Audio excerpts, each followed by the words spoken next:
মানুষ বদলাতে পারে যে শাশুড়ি একসময় কষ্ট দিয়েছিল সময়ের সাথে সে ও নিজের ভুল বুঝতে পেরেছে। আমি ছিলাম বাড়ির বড় বউ, আমার স্বামী টাকা ইনকাম করত না, আমার দেওরের ইনকাম ছিল বেশি।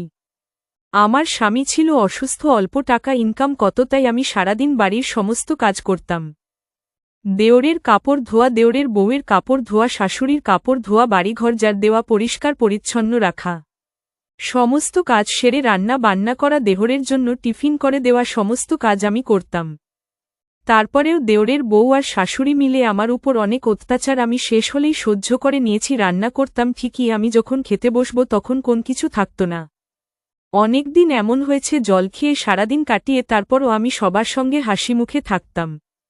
একদিন আমার শাশুড়ি আমার গায়ে হাত তোলে, তখন আমার স্বামী আমাকে নিয়ে বাড়ি থেকে বের হয়ে আসে। আমি বললাম, কোথায় যাব, তোমার তো শরীর ভালো না। তখন সে আমাকে বলল, ঠিক একটি জায়গা বের করে নেব, আমরা থাকতে পারব। তখন আমারও মনে হয়েছিল এখন শেষ হওয়ার দরকার, আর কত। আমি তার হাত ধরে বেরিয়ে গেলাম, তার একজন বন্ধুর বাড়িতে একরাত্র থাকি। পরের দিন একটি ঘর ভাড়া করে আমরা বাড়াবাড়িতে চলে যাই। কিছুদিন যাওয়ার পর আমি একটি কাজ করি, স্বামীকে চিকিৎসা করা, স্বামীও ধীরে ধীরে সুস্থ হল। দুজনে মিলে একটি সুন্দর সংসার করে তুলি। আমি অনেকবার বলেছিলাম, তোমার মাকে গিয়ে তুমি দেখে এসো। ও বলল, যেদিন তোমাকে নেবে ওই দিন আমিও যাব। এক রবিবারে আমরা চললাম মাকে দেখার জন্য। আমি যে ট্রেনে উঠে বসেছি ওই ট্রেনে আমার শাশুড়ি মা, দেখে অবাক হয়ে গেলাম, এ কী কাণ্ড।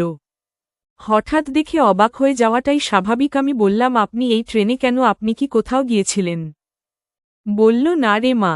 শাশুড়ি কাপা গলায়, তুই কি রীতা? আমি চোখ ভেজা, হ্যাঁ মা, আমি রীতা। আমি অনেক ভুল করেছি মা, তোকে কষ্ট দিয়েছি, ক্ষমা করে দে।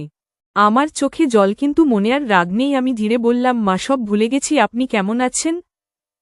শাশুড়ি হঠাৎ কাঁদতে শুরু করল, আজ আমি একা মা, সবাই আমাকে ছেড়ে চলে গেছে।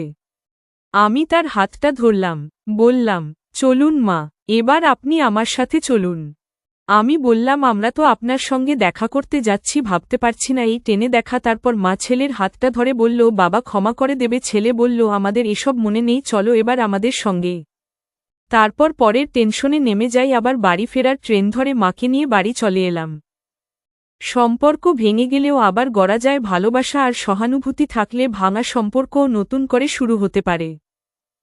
বয়স হলে মানুষ একা হয়ে যায়, তাই সময় থাকতে সম্পর্কগুলোকে মূল্য দেওয়া খুব জরুরি।